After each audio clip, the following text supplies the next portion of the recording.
3 दिन से भूख प्यास के कारण मेरी हालत बहुत खराब थी। मैंने एक परचून की दुकान में चोरी करने की कोशिश की, लेकिन पकड़ी गई। पुलिस ने मुझे जेल में डाल दिया। कुछ दिनों बाद डीएसपी साहब मेरे पास आए और बोले, अगर तुम जासूसी का काम करोगी तो तुम्हें रिहाई मिल जाएगी और इसके बदले में तुम्हें पैसे भी मिलेंगे। उनकी बात सुनकर मैंने हामी भर दी। इसके बाद मुझे एक बड़े सियासी नेता के घर नौकरानी की हैसियत से जासूसी के लिए भेजा गया। मैं पूरी कोशिश कर रही थी कि जल्द से जल्द सबूत इकट्ठा कर डीएसपी साहब को सौंप दूं और अपनी रिहाई के बारे में बात करूं, क्योंकि मैं जेल की जिंदगी से परेशान हो चुकी थी और दोबारा वहां नहीं जाना चाहती थी। इसलिए मैंने ये जोखिम उठाने का फैसला लिया। मैं पहले दिन से ही बहुत चौकन्नी थी, क्योंकि मेरी ट्रेनिंग ही कुछ इस अंदाज में हुई थी। अगर मैं पहले वाली आम सी लड़की होती तो शायद डर जाती, लेकिन अब मैं साधारण नहीं रही थी। इसलिए मैं बेखौफ और निडर होकर उस अनजान घर में रह रही थी। घर क्या था, एक बहुत बड़ा महल था, जिसमें इतने सारे कमरे थे कि हर कमरे को रोज देखना भी मुमकिन नहीं था। एक कोने से दूसरे कोने तक पहुंचने में भी अच्छा खासा वक्त लग जाता था। मैं अब तक पूरा घर देख भी नहीं पाई थी। कई ऐसे कोने थे जो मुझसे अब तक छुपे हुए थे। आज भी मैं सुबह से ही इस कोशिश में थी कि किसी तरह उस कमरे में जा सकूं जहां किसी को भी जाने की इजाजत नहीं थी। वहां सिर्फ खास नौकर ही जाते थे और जरूरत की चीजें वहीं से लाकर देते थे। सफाई के लिए भी वहां की अलग नौकरानी थी, जो सिर्फ तय वक्त पर जाती और उसी वक्त वापस लौट आती थी। कहा जाता था कि वहां पर खुफिया कैमरे लगे हैं और बहुत सी कीमती चीजें रखी हुई हैं। एक बार मैंने दूसरे नौकर से पूछा, इस कमरे को हमेशा बंद क्यों रखा जाता है? तब उसने बताया, साहब ने सख्त मना कर रखा है कि उस कमरे में कोई नहीं जाएगा, ना ही उनकी इजाजत के बिना वहां की सफाई होगी। उस कमरे की सफाई के लिए अलग से नौकरानी रखी गई है। ये बात सुनकर मैं ठिठक गई। भला ऐसा क्या खास है उस कमरे में? मैंने उस कमरे की तरफ बड़ी चौकन्नी नजरों से देखा, लेकिन उस नौकर के सामने कुछ भी जाहिर नहीं किया और वहां से चुपचाप चली आई।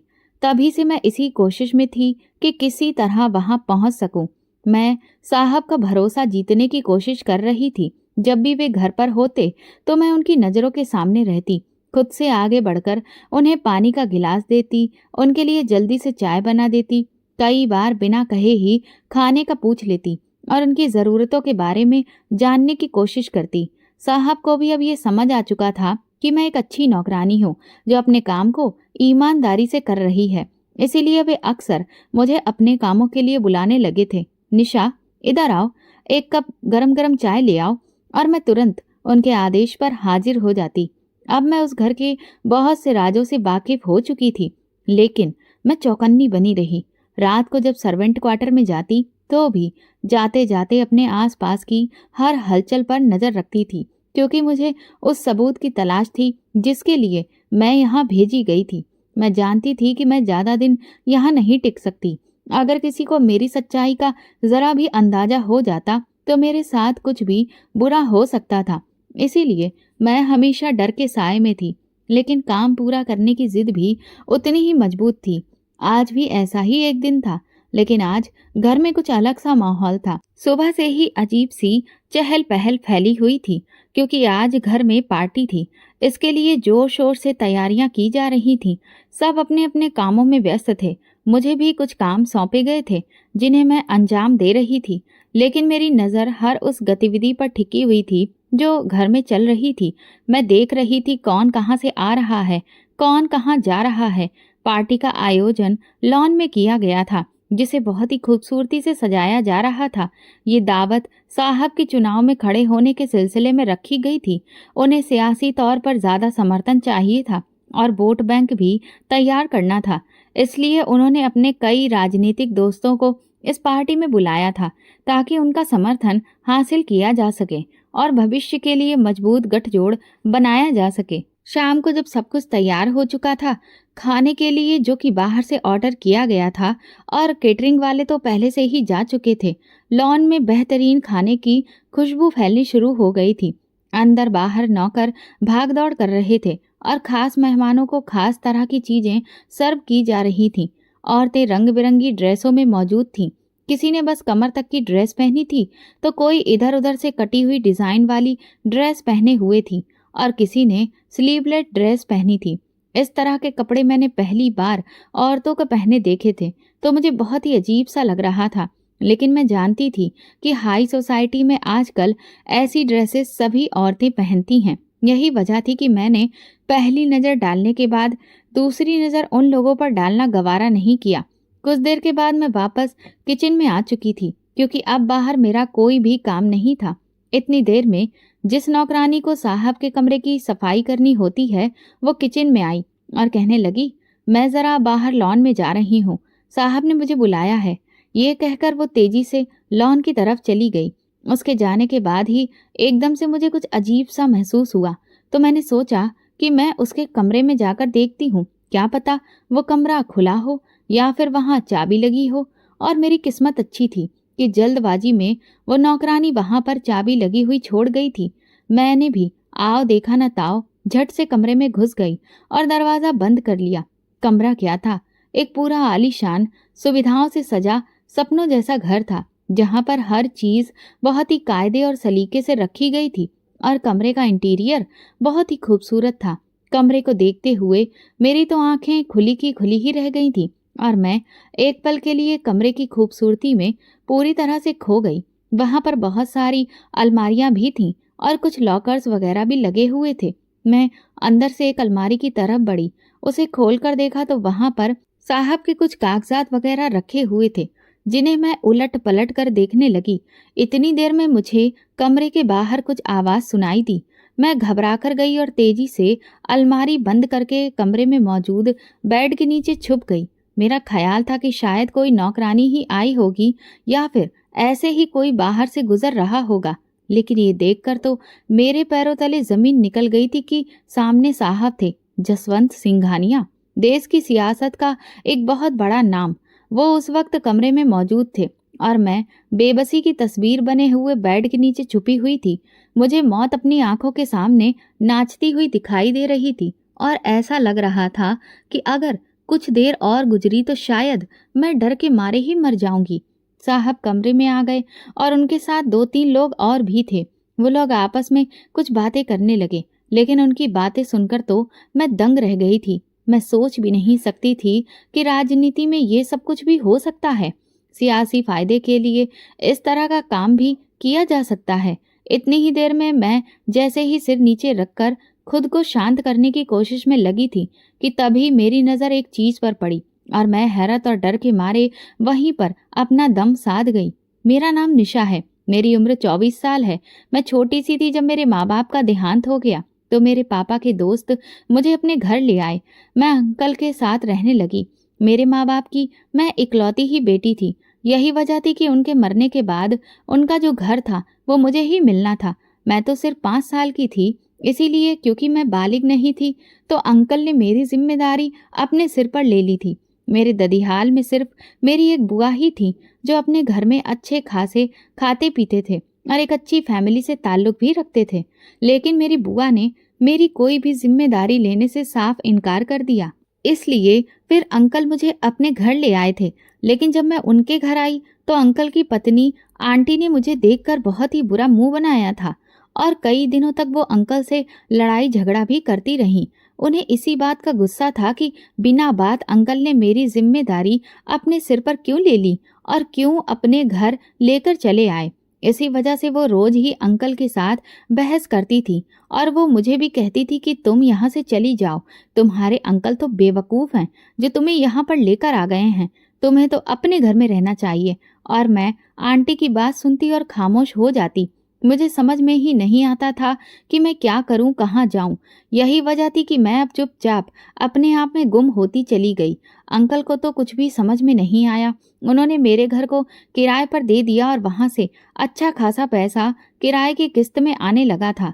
आंटी को हालांकि ये सब कुछ पता था कि वहां से किराया आता है, लेकिन फिर भी वो मुझे किसी भी तरह से पसंद नहीं करती थी। वो बार बार मुझे ताने देती थी क्योंकि मैं अपने हक के लिए आवाज नहीं उठा सकती थी। मैं एक कम उम्र लड़की थी और वैसे भी आंटी की बातें सुन सुनकर मैं बहुत ज्यादा परेशान रहने लगी थी। इसी वजह से मैं अब खोई खोई सी रहती थी। अंकल ने मेरा एडमिशन एक सरकारी स्कूल में करवा दिया था और मैं वहां अपनी आगे की पढ़ाई करने लगी थी। मेरी जिंदगी का सिर्फ वही वक्त सुकून से गुजरा था जब मैं स्कूल जाती थी, और सिर्फ वही पल आरामदायक होते थे जब आंटी घर में सो रही होती थी। वरना तो आंटी के ताने और उनकी बातें मेरी जिंदगी को नर्क बनाए हुए थी। हालांकि मेरे मम्मी पापा ने मुझे एक अच्छे प्राइवेट स्कूल में दाखिला करवाया था, लेकिन अंकल मेरी फीस नहीं दे सकते थे। इसी वजह से उन्होंने मेरा एडमिशन सरकारी स्कूल में करवा दिया और मैं वहीं पढ़ने लगी। दिन इसी तरह गुजरते रहे और मैं धीरे धीरे जवान होती जा रही थी। अंकल का बेटा, जो मुझसे उम्र में 3 साल छोटा था, वो अक्सर आते जाते मुझे तंग करता और मुझ पर बुरी नजर रखता था। ऐसे में मैंने एक दिन अंकल से उसकी शिकायत कर दी। मैंने कहा, अंकल, आदित्य मुझे बहुत परेशान करता है। आते जाते कभी मेरे बाल खींचता है तो कभी मेरा हाथ पकड़ लेता है, जिससे मैं बहुत घबरा जाती हूँ। आप उसे समझाइए कि वो मेरे साथ ऐसी कोई हरकत ना करे। मेरी बात सुनकर अंकल ने आदित्य को उसी वक्त अपने पास बुला लिया और उससे पूछा, लेकिन वो साफ मुकर गया। आंटी ने भी सारी बातें सुनी, फिर उल्टा मुझे ही डांटने लगी और कहने लगी, तू है ही चालाक किस्म की। तू चाहती है कि आदित्य तुझ पर नजर रखे और फिर तू उसे अपनी अदाओं के जाल में फंसाकर इस घर की इकलौती बहू बन जाए। लेकिन मैं ऐसा हरगिज नहीं होने दूंगी। मैं नहीं जानती कि तुझे अब तक कैसे बर्दाश्त किया, लेकिन अब बिल्कुल भी बर्दाश्त नहीं करूंगी।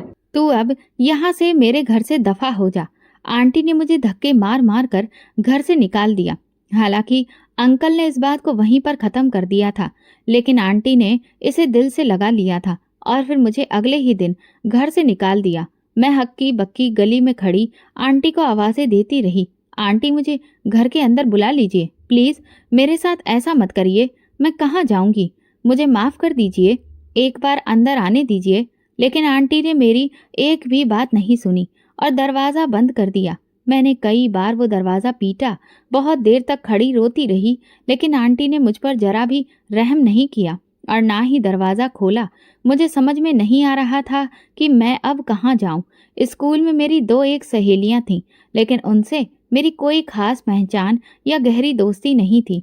अब मैं एक अजीब सी मुसीबत में फंस चुकी थी। मैंने सोचा कि मैं दरवाजे के बाहर ही बैठ जाती हूँ, जब दरवाजा खुलेगा तो अंदर चली जाऊंगी। लेकिन वो शायद मेरी किस्मत का दरवाजा था, जो अब बंद हो चुका था और दोबारा खुलने का नाम नहीं ले रहा था। अंकल तो वैसे ही उन दिनों दूसरे शहर गए हुए थे और उन्हें लौटने में अभी 1 हफ्ता लगने वाला था। मैं कैसे वहां बैठी रहती? ऐसे में हमारे पड़ोसी संगीता आंटी ने मुझ पर रहम किया और मुझे अपने घर ले गईं। वो बहुत ही अच्छी औरत थीं। उन्होंने मुझे सहारा दिया और कहा, जब तक चाहो तुम यहाँ रह सकती हो, मुझे कोई ऐतराज नहीं है। जब तुम्हारी आंटी का गुस्सा ठंडा हो जाएगा तो तुम उनके घर वापस चली जाना। मैं ये सुनकर उनकी बहुत शुक्रगुजार हुई और कहा, आपका बहुत बहुत धन्यवाद आंटी, आपने मेरी बहुत मदद की है। मैं जल्दी ही यहाँ से चली जाऊंगी। जैसे ही मैं उन्हें ये कहकर आश्वस्त करने की कोशिश कर रही थी, वो भी सिर हिलाकर निश्चिंत हो गई। संगीता आंटी के घर में रहते हुए अब मुझे 2 दिन हो चुके थे। वहां रहना मेरे लिए बहुत अजीब और असहज लग रहा था, क्योंकि उनके पति मेरे ऊपर बुरी नजर रखे हुए थे। वो भी आदित्य की तरह ही बार बार मुझे परेशान करते और छेड़ते थे। संगीता आंटी ने तो मुझे अपनी बेटी जैसा अपनाया, लेकिन उनके पति की आंखों में पितृभाव नहीं था, बल्कि सिर्फ गंदगी और दरिंदगी थी। वही गंदी चमक, वही वहशी निगाहें जो आदित्य की आंखों में हुआ करती थी, अब उनकी आंखों में भी दिखाई देने लगी थी। ये देखकर मैं कांप जाती थी। शुरुआत में तो वो मुझसे नजरें चुराते थे, बहाने से मेरे पास आते और मेरी मौजूदगी को जैसे नजरअंदाज करते, मानो मैं कोई वजूद ही नहीं रखती। लेकिन जैसे जैसे दिन बीतते गए, उनका रवैया बदलने लगा। वो मुझसे बेटा कहकर बात करते, लेकिन उनके लहजे में एक अजीब सी गर्मजोशी का जहर था, जो मेरी हड्डियों में उतर जाता था और उस जहर की कड़वाहट से मेरा तन मन लहूलुहान हो जाता था। एक दिन जब संगीता आंटी बाजार गई हुई थी, मैं उस वक्त किचन में काम कर रही थी। तभी वो पीछे से आकर मेरे इतना करीब खड़े हो गए कि मैं बुरी तरह से डर गई और हाथ से छुरी गिर पड़ी। उनकी सांसें मेरी गर्दन से टकरा रही थी।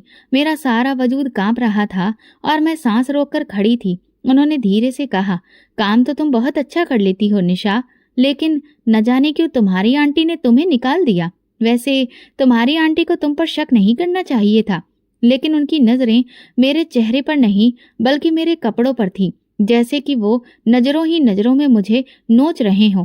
मैंने थूक निगलकर खुद को काबू में रखा और कहा, मैं जरा बाहर से होकर आती हूँ, आंटी बस अभी आने वाली ही होंगी। ये कहकर मैं फौरन दरवाजा खोलकर बाहर निकल गई, लेकिन मेरा पूरा शरीर कांप रहा था।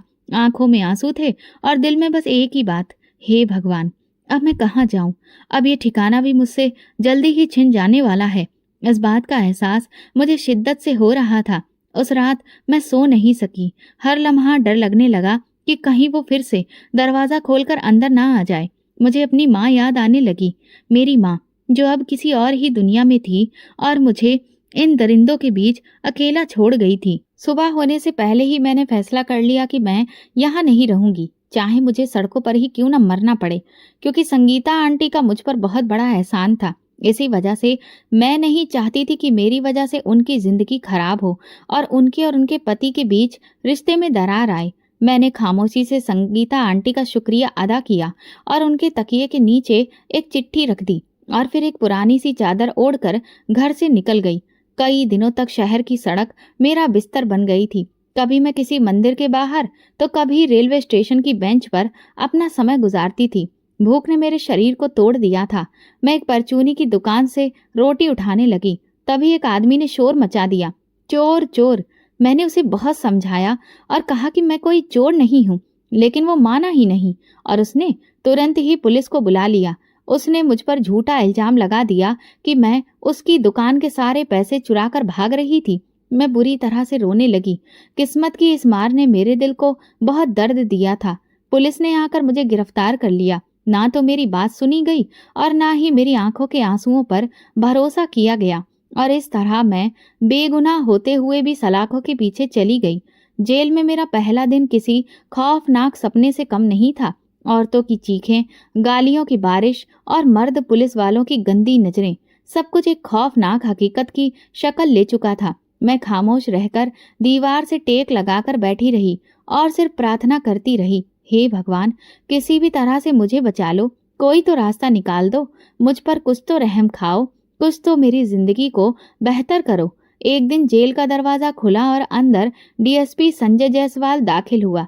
ठीक ठाक उम्र का आदमी, सलीके से बने हुए बाल और चेहरे पर जहरीली मुस्कान। तुम निशा हो? मैंने हाँ में सिर हिलाया। सुनने में आया है कि तुम बहुत समझदार हो। एक काम है, थोड़ा खतरनाक है, लेकिन इसका इनाम भी बहुत बड़ा है। मैंने चौंक कर उनकी तरफ देखने लगी। कैसा काम? वो हंसने लगे। जासूसी का काम है। हमें तुम्हारे जैसे बेसहारा लोग ही चाहिए होते हैं। अगर तुम चाहो तो बाहर आ सकती हो। इसके बदले में तुम्हें पैसे भी मिलेंगे, लेकिन शर्त यह है कि काम पूरा करना होगा। मेरे सामने अब दो रास्ते थे, या तो जेल की सलाखों के पीछे जिंदगी गुजारूं या फिर नई जिंदगी के बदले खतरे को गले लगा लूं। मैंने धीरे से कहा, ठीक है, मैं कर लूंगी, लेकिन बदले में मुझे जेल से रिहाई चाहिए। और फिर इस तरह से हम दोनों के बीच डील हो गई। कुछ दिनों की ट्रेनिंग के बाद मुझे एक नया पहचान पत्र मिला, जिसमें झूठा नाम और झूठी कहानी थी, और मुझे एक महल जैसे घर में नौकरानी बनाकर भेज दिया गया। ये घर था जसवंत सिंघानिया का, जो देश की सियासत का एक बहुत बड़ा नाम था। वही इंसान जिसे मैं अब तक सिर्फ खबरों में देखा करती थी। जब मैं पहली बार उस घर में दाखिल हुई तो मेरी सांसें थम गईं। दीवारों पर महंगी पेंटिंग्स, गार्डन में राजहंस के जोड़ों के खूबसूरत पुतले और अंदर आने वाले मेहमानों की चमचमाती गाड़ियां। ये कोई साधारण घर नहीं था, बल्कि ताकत, दौलत और साजिशों का एक बड़ा किला था। लेकिन मुझे यहाँ एक काम के लिए भेजा गया था। मैं एक जासूस थी और मेरा काम छिपे हुए राजों को खोलना था। जसवंत का घर मेरी सोच से भी ज्यादा बड़ा निकला। ऊंची दीवारें, लोहे का भारी गेट और गेट के ऊपर लगे कैमरे जैसे हर वक्त मेरी निगरानी कर रहे हों। एक लम्हे को तो दिल चाहा कि वापस लौट जाऊं, क्योंकि मुझे ऐसा लग रहा था कि जैसे मैं खुद ही अपनी मौत को दावत दे रही हूं। लेकिन फिर खुद को याद दिलाया, निशा, अब पीछे हटने का तुम्हारे पास कोई रास्ता नहीं है। जब मैंने अंदर कदम रखा तो ऐसा महसूस हुआ जैसे किसी फिल्म के सेट पर आ गई हूँ। हर तरफ खुशबू बिखरी हुई थी, संगमरमर के फर्श पर ऐसी चमक थी कि आईना भी शर्मा जाए। सफेद यूनिफॉर्म पहने हुए नौकर इधर उधर दौड़ रहे थे, जैसे किसी राजसी खानदान की सेवा में लगे हों। मेरा स्वागत एक उम्र दराज नौकरानी मंजू देवी ने किया था। तुम नई हो, यहाँ किचन, लॉन और मेहमानों के कमरों की सफाई तुम्हारी जिम्मेदारी होगी।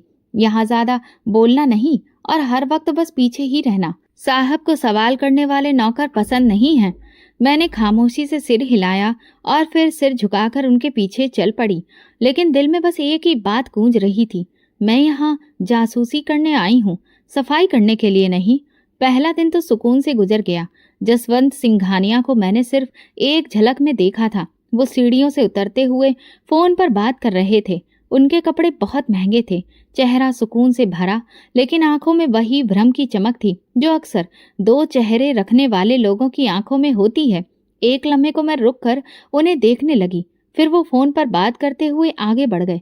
दिल में एक अजीब सा डर जरूर था, लेकिन फिर मैं खुद को संभाल कर सफाई में लग गई। अगले दिन पहले दिन की तरह ही शुरू हुआ।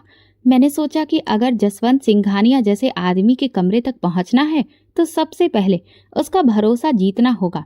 इसीलिए हर लम्हा खुद को वफादार, कर्तव्यनिष्ठ और ईमानदार नौकरानी के तौर पर पेश किया।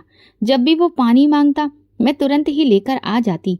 चाय की खुशबू फैलती तो मैं उनके दरवाजे पर मौजूद होती। निशा, उन्होंने पहली बार मेरा नाम लेकर पुकारा था।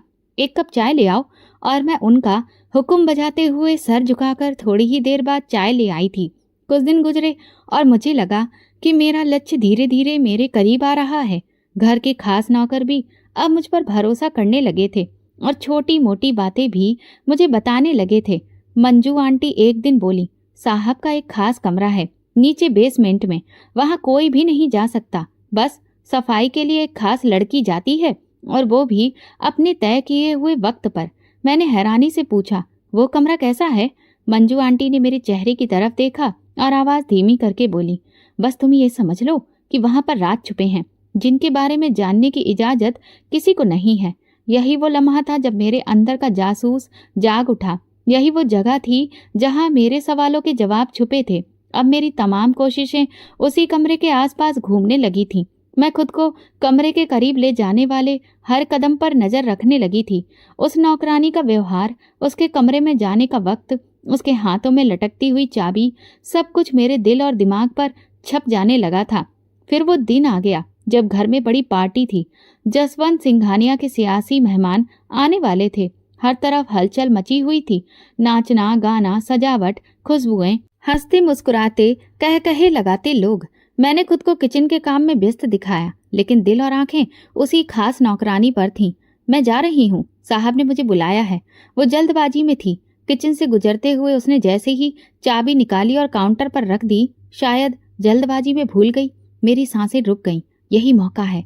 मैंने तुरंत चाबी उठाई और कमरे की तरफ बढ़ गई जहां इस पूरे घर का सबसे अंधेरे राज छुपा था। चाबी जैसे ही मेरे हाथ में आई, मेरी उंगलियां पसीने से भीग गईं। ऐसा लग रहा था कि जैसे पूरे शरीर पर किसी ने बर्फ की सिल्लियां रख दी हों और कदमों पर वजन बढ़ गया हो। लेकिन मेरा जहन, मेरी सोच, सब कुछ उस एक लम्हे पर नजर टिकाए हुए था। आज या फिर कभी नहीं। सारे नौकर अपनी अपनी दौड़ में लगे हुए थे। हॉल की रोशनियों, गाना बजाना, हंसी मजाक और लोगों के शोर में कोई मेरी गैर मौजूदगी महसूस नहीं कर सकता था। मैंने जल्दी से वो चाबी अपने दुपट्टे में छुपाई और सीढ़ियां उतरती हुई बेसमेंट की तरफ बढ़ने लगी। बेसमेंट के अंधेरे और सन्नाटे से भरे रास्ते को चीरती हुई मैं हर कदम आगे बढ़ा रही थी। मेरा दिल तेजी से धड़क रहा था और डर के मारे पसीना पसीना हो रही थी। मैं धीरे धीरे उस दरवाजे के पास पहुंची जिसके बारे में मंजू आंटी ने कहा था कि ये सबसे खास कमरा है। सांसें तेज हो चुकी थीं। मैंने चाबी हाथ में ली, दरवाजे में लगाई और एक हल्की सी क्लिक की आवाज आई और तभी दरवाजा खुल गया।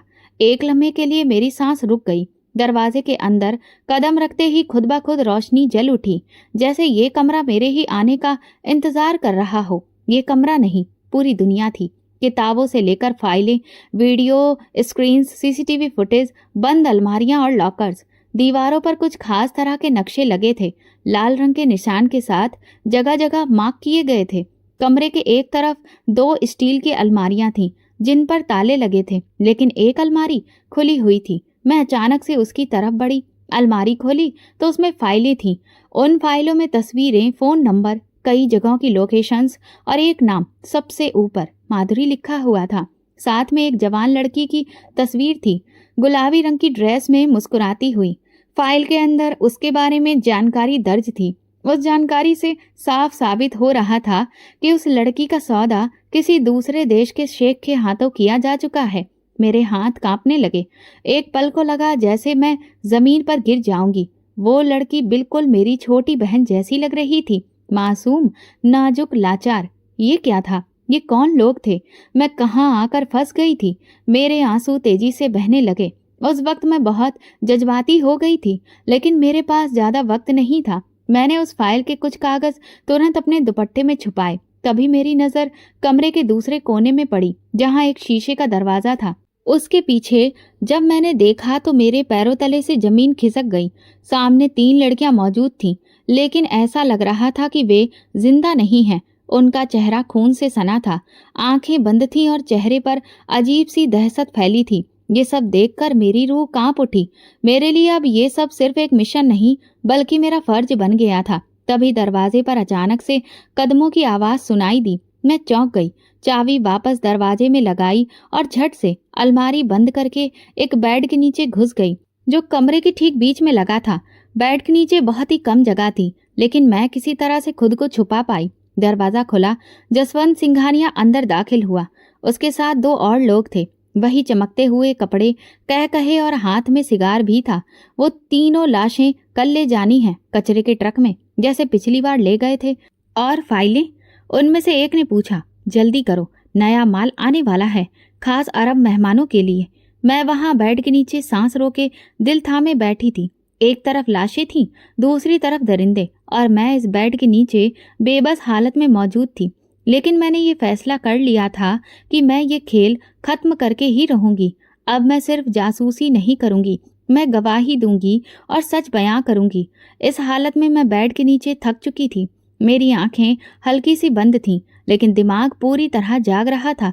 जसवंत सिंघानिया की आवाजें मेरे कानों से टकरा रही थीं, जैसे कोई जहर मेरी रगों में धीरे धीरे घोल रहा हो। यह आखिरी बार है, इस बार कोई भी गलती नहीं होनी चाहिए। अगले हफ्ते लोग आ रहे हैं, और वो लड़की पूनम, उसे आज ही फार्म हाउस शिफ्ट कर दो। दूसरा आदमी बोला। लेकिन वो बहुत शोर मचाती है और उसकी आदत भी बहुत खराब है। जसवंत सिंघानिया ने सिगार की राख जमीन पर झाड़ी। तो तोड़ दो उसका घमंड। यहाँ जो आया है वो माल है, कोई इंसान नहीं। मेरे पूरे शरीर में आग लग गई। इतनी बेरहमी से उसने एक लड़की के लिए जो शब्द कहे वो छुरी बनकर मेरे दिल में उतर गए। होंठ काट लिए, आंखें बंद कर ली ताकि सिसकी भी ना निकले। अगर मैं जरा सा भी हिलती तो वो मुझे देख लेते, फिर मेरा भी वही अंजाम होता जो उन 3 लाशों का हुआ था, या शायद उससे भी बदतर। उनकी बातें कुछ देर तक और चलती रहीं। मैं हर शब्द अपने दिमाग में अच्छे से बिठा रही थी। पूनम, फार्म हाउस, दुबई के मेहमान और वो फाइल जिसे वे गोल्ड फाइल कह रहे थे। फिर अचानक दरवाजा बंद होने की आवाज आई और कमरे में खामोशी छा गई।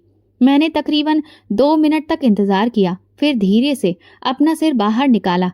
कमरा खाली था। मैं खुद को बेड के नीचे से बाहर निकाल लाई, दुपट्टे से पसीना पोंछा और सबसे पहले अलमारी से वही फाइल निकाली जिसमें पूनम और माधुरी का नाम था। इस बार मैंने एक छोटा सा मोबाइल भी निकाला जो मुझे डीएसपी ने दिया था। उन फाइलों के कुछ पन्नों की तस्वीरें लीं। पिछले कमरे की तस्वीर लेने की हिम्मत नहीं हुई, बस चंद क्लिक लिए ताकि अलमारी और लॉकर्स का रिकॉर्ड भी मेरे पास रहे।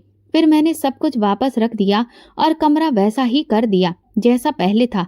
दरवाजा बंद किया और तेजी से बेसमेंट से बाहर निकल गई। मेरा दिल तेज तेज धड़क रहा था। अगर किसी ने चेहरा भी पढ़ लिया तो मैं पकड़ी जाऊंगी। एक नौकर सामने से गुजरा तो मैंने जल्दी से हाथ में ट्रे पकड़ ली और किचन में चली गई। मंजू आंटी ने मुझे देखा तो तेजी से बोली, किधर थी तू? कब से देख रही हूँ तुझे, लेकिन तू मिल ही नहीं रही थी। चाय बनाई क्या? मैंने कहा, जी अभी लेकर जा रही हूँ साहब के लिए। चाय का कप लेकर मैं दोबारा हॉल की तरफ गई, जैसे कुछ हुआ ही ना हो, लेकिन अंदर से मैं किसी भूकंप की तरह हिल चुकी थी। रात को अपने कमरे में आने के बाद मैंने वो मोबाइल सबसे पहले एक सुरक्षित जगह पर छुपाया। मुझे रात भर नींद नहीं आई।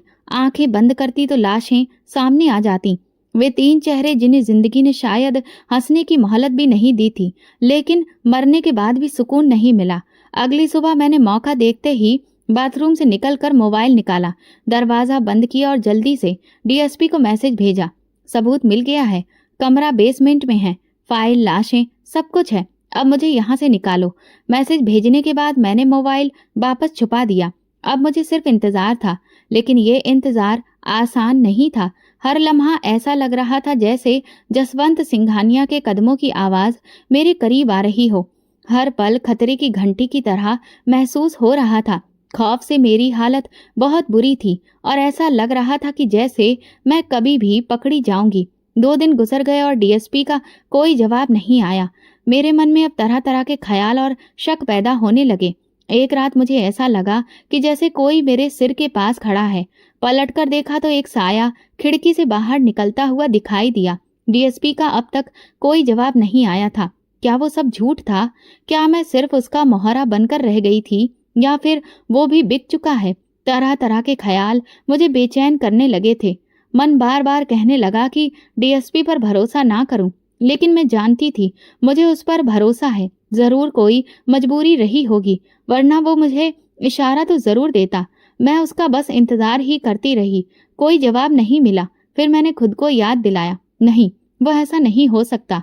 वो इंसान जिसने मुझे जेल की गंदगी से निकाल कर इस मिशन पर भेजा था, जिसने मेरी आंखों में झांक कर कहा था, ये देश मेरे लिए ईमान की तरह है निशा। अगर इस देश की बहन बेटियां सुरक्षित नहीं रही तो लानत है मेरी वर्दी पर। मैंने भगवान से प्रार्थना की, भगवान अगर वो इंसान सच्चा है तो उसे मेरे पास भेज दो। मेरी हिम्मत खत्म हो रही है। सारी रात रो रो कर भगवान से मैं प्रार्थना करती रही, क्योंकि यहाँ मैं बेमौत मारी नहीं जा सकती थी। मुझे आजादी से जीना था, खुली हवा में सांस लेना था। भगवान पर भरोसा करके कुछ सुकून महसूस होने लगा था। और फिर अगली सुबह सूरज अभी निकला भी नहीं था। मैं हमेशा की तरह बर्तन धोने के बहाने लॉन की ओर गई, ताकि थोड़ी राहत की सांस ले सकूं। तभी मेन गेट पर हंगामा हुआ। गाड़ियों के टायर चरमराए, पुलिस का सायरन बजा और गेट जोर से खुला। 4 पुलिस की गाड़ियां अंदर दाखिल हुईं और उनके बीच वो चेहरा, वो वर्दी, वो आंखें, डीएसपी संजय जायसवाल। उसे देखकर मेरा दिल सुकून से भर गया। मैं वहीं जमीन पर बैठ गई। आंखों से ढेर सारे आंसू बहने लगे। वो आ गया था। मेरा भरोसा जिंदा था। घर में भगदड़ मच गई। जसवंत सिंघानिया के आदमी अंदर भागने लगे। गार्ड्स ने बंदूकें संभाल ली, लेकिन डीएसपी ने तेज आवाज में कहा, कोई भी हरकत नहीं करेगा। हमारे पास अदालत का वारंट है।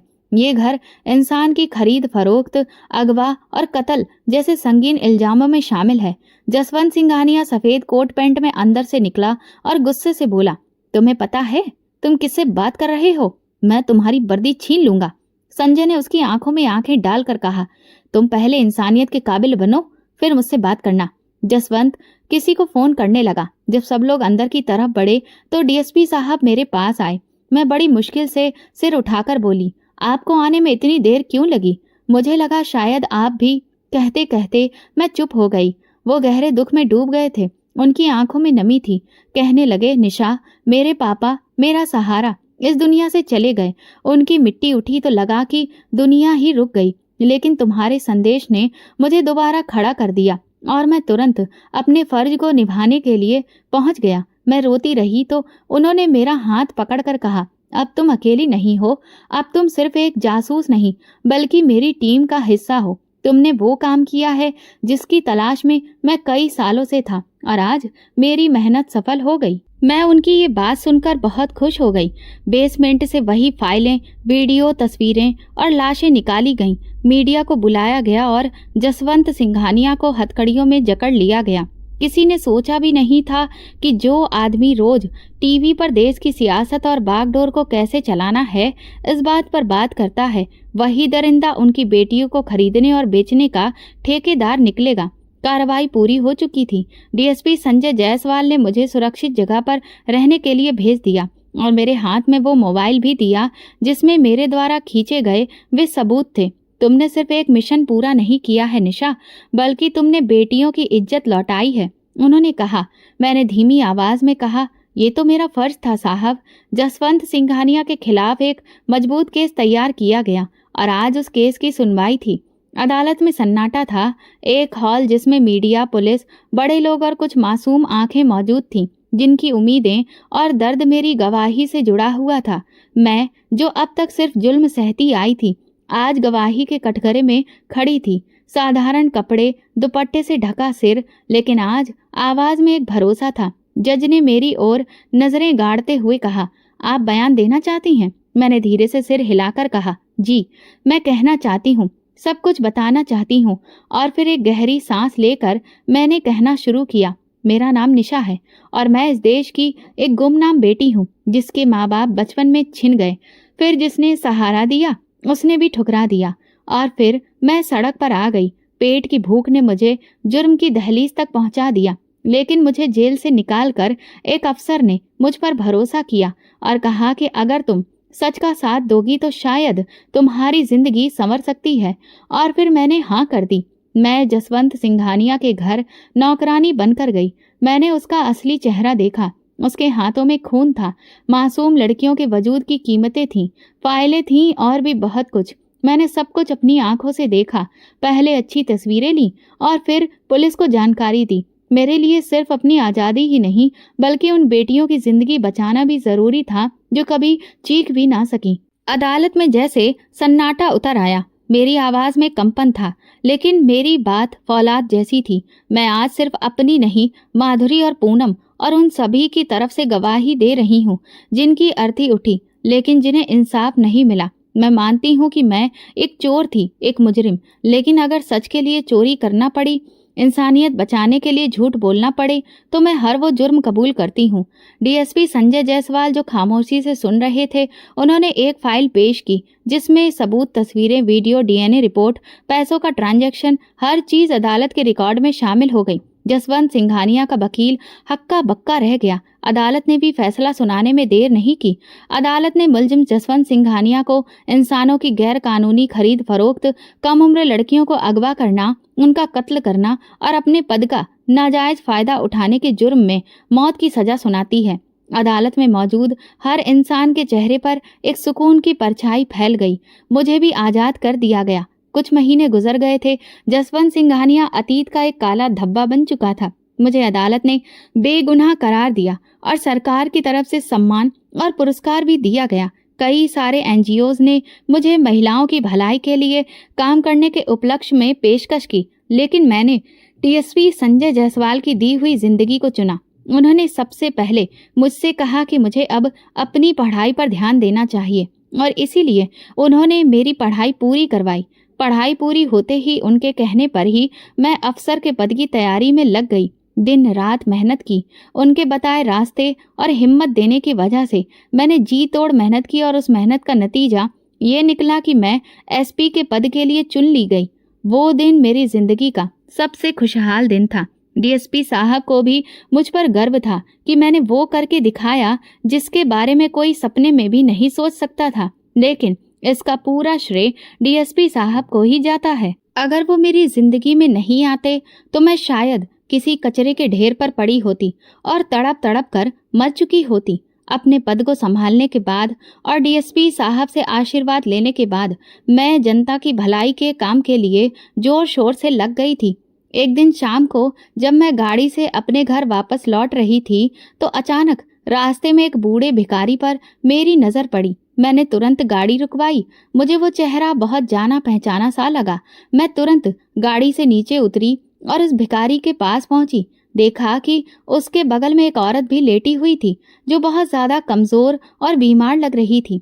थोड़ा ज्यादा करीब पहुंचने पर मुझे ये समझ आ गया कि ये कौन है। दरअसल वो मेरे पापा के दोस्त थे, वही अंकल जिन्होंने मुझे मेरे माँ बाप के इस दुनिया से चले जाने के बाद सहारा दिया था, और बगल में उनकी पत्नी लेटी हुई थी। पहले तो उन लोगों ने मुझे पहचाना ही नहीं, लेकिन जब मैंने उन्हें सब कुछ याद दिलाया तो उनकी आंखों में खुशी के आंसू आ गए। उन्हें तो यकीन ही नहीं हो रहा था कि मैं आज इतने बड़े मुकाम पर पहुंच चुकी हूँ। मुझे पहचानते ही आंटी ने शर्मिंदगी से अपना सर झुका लिया और हाथ जोड़कर माफी मांगने लगी। कहने लगी, निशा बेटी, मुझे माफ कर दो। मैंने तुम पर बहुत जुल्म किया, तुम पर जरा सा भी तरस नहीं खाया और तुम्हें धक्के देकर घर से बाहर निकाल दिया। शायद मेरे उन्हीं बुरे कर्मों की आज भगवान मुझे ये सजा दे रहा है कि मैं खुद दर दर की ठोकरें खा रही हूँ। जिस घर से मैंने तुम्हें धक्का देकर निकाला था, उसी घर से मुझे भी धक्का देकर निकाल दिया गया। ये कहकर वो फूट फूट कर रोने लगी। कहने लगी, मैं तुमसे माफी की भीख मांगती हूँ, तुम मुझे माफ कर दो। हो सकता है तुम्हारे माफ कर देने पर भगवान हम पर कुछ तरस खा जाए और हमारे दुखों को कम कर दे। मैंने उनके आंसू पोंछे और उनसे कहा, आप ये सब मत कीजिए, बल्कि मुझे ये बताइए कि आज आप इन हालात में कैसे हैं। अंकल ने कहा कि उन्होंने अपने बेटे की धूमधाम से शादी की, लेकिन शादी के बाद बेटा पूरी तरह से बदल गया। वो सिर्फ अपनी पत्नी के कहने में ही चलने लगा और फिर एक दिन उसकी पत्नी के कहने पर ही धोखे से घर अपने नाम भी करवा लिया और हम दोनों बूढ़े बुजुर्गों को घर से धक्का देकर निकाल दिया। हमने उसे बहुत समझाया। अंकल बोले, लेकिन हमारे समझाने का उस पर कोई असर नहीं हुआ, क्योंकि उसकी पत्नी ने उसे हमारे खिलाफ बुरी तरह भर दिया था कि हम लोग सिर्फ उससे फायदा उठाने की कोशिश कर रहे हैं, उससे नौकरों की तरह काम करवाते हैं और उसकी कमाई खा रहे हैं। मैं जब ये सब सुन रही थी तो मुझे बहुत गुस्सा आया। आदित्य बचपन में कैसा था ये तो मैं पहले से ही जानती थी।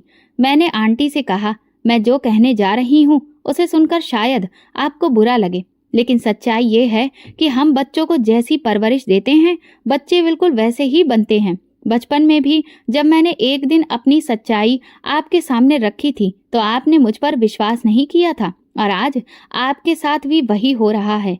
ये सुनकर आंटी कहने लगी, तुम ठीक कहती हो बेटी, मेरी ही परवरिश का ये नतीजा है कि आज मैं अपने पति के साथ इस सड़क पर इस दशा में बैठी हूँ।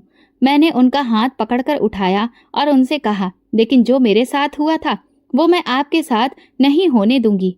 वो लोग मुझे हैरत से देखने लगे। मैंने उनसे कहा, आप मेरे साथ चलिए तो सही। फिर मैं उन्हें लेकर कई सालों बाद उसी मोहल्ले में पहुंची जहां से एक दिन मुझे धक्के देकर निकाला गया था। जैसे ही आदित्य ने दरवाजा खोला और मुझे पहचाना तो वो बुरी तरह से दंग रह गया और घबरा गया। मैंने आदित्य को पूरी बात शुरू से बताई और साथ ही साथ कानून का डर भी दिखाया। उससे कहा, अगर तुमने अपने माँ बाप के साथ किसी भी तरह की बदसलूकी की या उनका अधिकार छीना तो कानून तुम्हें कड़ी से कड़ी सजा देगा। ये सुनकर ना सिर्फ वो बल्कि उसकी पत्नी भी डर गई और दोनों अपने माँ बाप के पैरों में गिरकर माफी मांगने लगे। उन्होंने ये वादा भी किया कि अब वो दोबारा ऐसी गलती नहीं दोहराएंगे।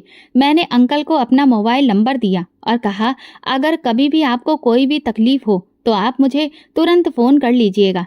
आदित्य मुझे देखकर बार बार अपनी नजरें झुका रहा था, लेकिन मैंने उससे ज्यादा कुछ नहीं कहा। अंकल आंटी मुझे आशीर्वाद देते नहीं थक रहे थे। उन्हें आज उनका अधिकार दिलाकर मुझे बहुत खुशी मिल रही थी, क्योंकि सर से छत छिन जाने पर कैसा महसूस होता है ये मैं बहुत अच्छे से समझती हूँ। उनके घर से बाहर निकली तो अचानक मेरी नज़र संगीता आंटी के घर पर पड़ी। तभी मुझे अपना वही अनुभव याद आ गया जो संगीता आंटी के पति ने मुझे दिया था। दिल में आज भी वही सिरहन महसूस हो रही थी, लेकिन पता नहीं कैसे अचानक मेरे कदम उनके घर की तरफ मुड़ गए। दिल चाहा कि कम से कम आंटी को तो देख लूं, क्योंकि बुरे वक्त में सिर्फ वही एकमात्र इंसान थी जिनसे मुझे प्यार और अपनापन मिला था। दरवाजा खटखटाया तो संगीता आंटी ही निकली। उनका चेहरा बुरी तरह मुरझाया हुआ था। पहले तो उन्होंने मुझे पहचाना ही नहीं, लेकिन जब मैंने उन्हें अपने बारे में बताया तो उनकी खुशी का ठिकाना नहीं रहा। जब मैं अंदर गई तो मैं दंग रह गई। वो आदमी जो एक दिन मुझ पर गलत नजर रख रहा था, आज लाचार होकर बिस्तर पर पड़ा था। आंटी ने मुझे बताया कि मेरे घर से चले जाने के कुछ ही दिनों के बाद उसे पैरालाइसिस का अटैक पड़ा और तब से लेकर आज तक वो इसी हालत में बिस्तर पर पड़ा है। आंटी मुझसे पूछने लगी कि उस दिन मैं यूं अचानक बिना बताए क्यों चली गई थी। ये सवाल सुनकर मेरा दिल तो चाहा कि मैं उन्हें सब कुछ सच सच बता दूं, लेकिन फिर मैंने उनसे कुछ भी नहीं कहा। जब आंटी मेरे लिए चाय बनाने किचन में गईं तो मैंने एक नज़र उस आदमी पर डाली।